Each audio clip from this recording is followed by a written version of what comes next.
When your pet needs urgent care, you need Animal Emergency Care, staffed with caring veterinary professionals with a state-of-the-art facility. Open 24 hours a day, 7 days a week for emergencies only. Animal Emergency Care in Bellingham and online at animalemergencycare.net. KAFE 104.1, Dave, Allen, and Patrice. It is time for KAFE Critters. Laura Clark joins us from the Whatcom Humane Society with maybe the fluffiest, softest, I'm assuming soft, I haven't touched him, Oh, he is so soft. KAFE critter yet. Hi, Laura Clark. Well, good morning. There she you is. are. So, yes, Dave, he's the softest bunny in the world. He's also the coolest bunny ever. Okay, I know that giving people a bunny for Easter is a terrible thing. Yes. You don't want to do that. That's how you get a lot of bunnies. Yeah. But if there was ever an Easter bunny, that's him.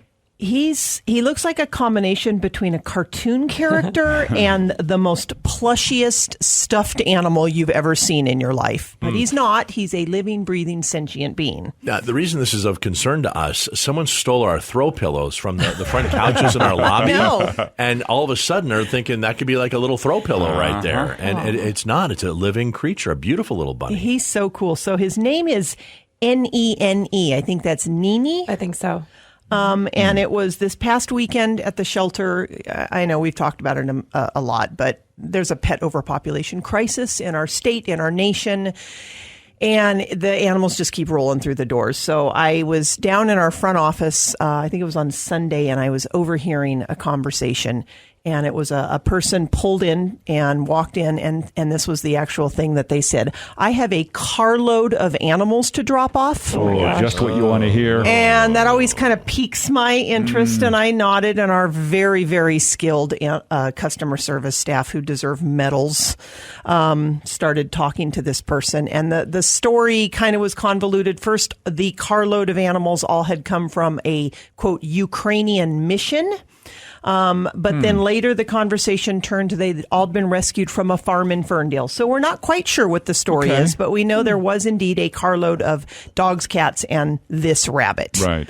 Okay. It's hard to tell the two apart. It is. Ukraine and Ferndale. They're so similar. Right. I found that if there's a whole lot of destruction, it's more likely Ferndale.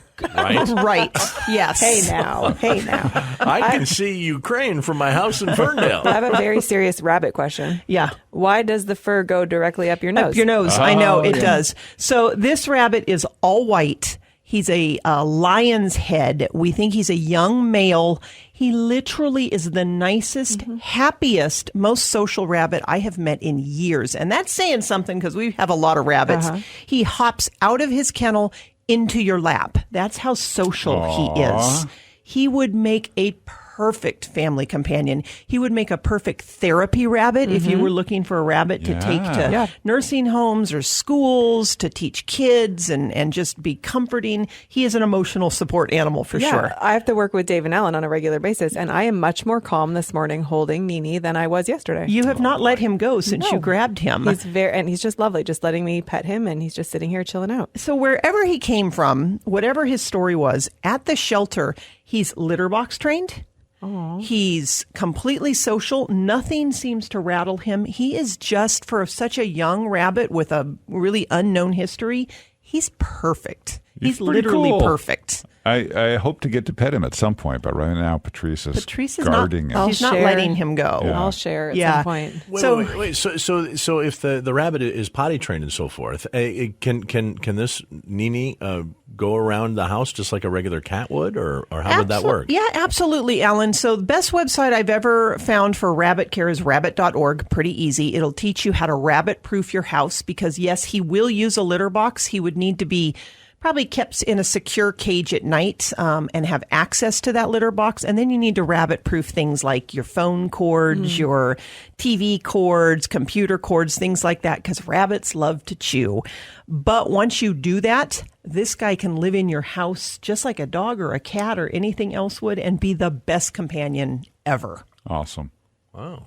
So cute. Cool. And Nene. his adoption fee, only $45. That includes getting him neutered and microchipped, permanent form of ID. Bargain. Wow. Nene available for adoption now at the Whatcom Humane Society. Laura, while we have you, can I ask you just really quickly? Sure. You've come in here and talked about things that people do to animals, cruel things that people do to animals. And we've been shocked by the lack of law enforcement around it. There just aren't laws. Like harming an animal is the same as hurting your toaster, right? Their property. And now there's a law in Olympia that they're talking about that would greatly strengthen cruelty to animal laws. Is this something you think is going to pass? Is this because we've needed this for a while? We do, yeah. So luckily, Washington State, we don't have the worst laws in the country. I mean, we're not Mississippi. Thanks. No offense to anybody listening from Mississippi, but we have over the past couple decades really improved the laws regarding animal cruelty. That being said, animals are considered property in Washington State. That's not great in many aspects. And the current cruelty laws, while they protect most animals, not all animals, for example, farm animals, a lot of issues regarding lack of protection there. They're improving every single legislative session. And so this session, there's a bill that just passed the House of Representatives. It'll now go over to the Senate. And what it's doing with the current cruelty laws is it's giving them more teeth, no pun intended. Yeah. So it's making the penalties worse, which that's the thing is you can have these laws on the books.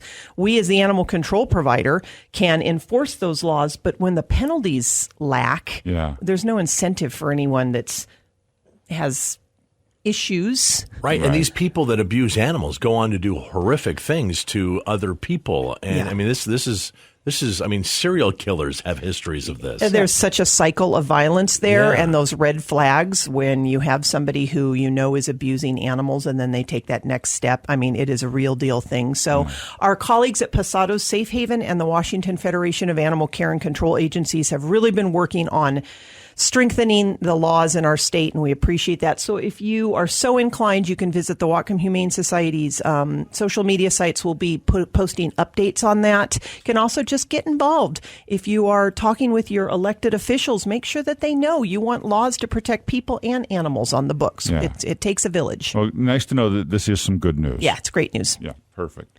KAFE Kritters is brought to us by Animal Emergency Care. When your pet gets sick or has an emergency, it can be real scary. Finding help doesn't have to be. They're open 24 hours a day, 7 days a week for emergencies only. Animal Emergency Care and Boundary Bay Veterinary Specialty Hospital in Bellingham or animalemergencycare.net. If Patrice ever lets go of Nene, he will be available for adoption at the Whatcom Humane Society. Laura Clark, thank you so much. Have a great week.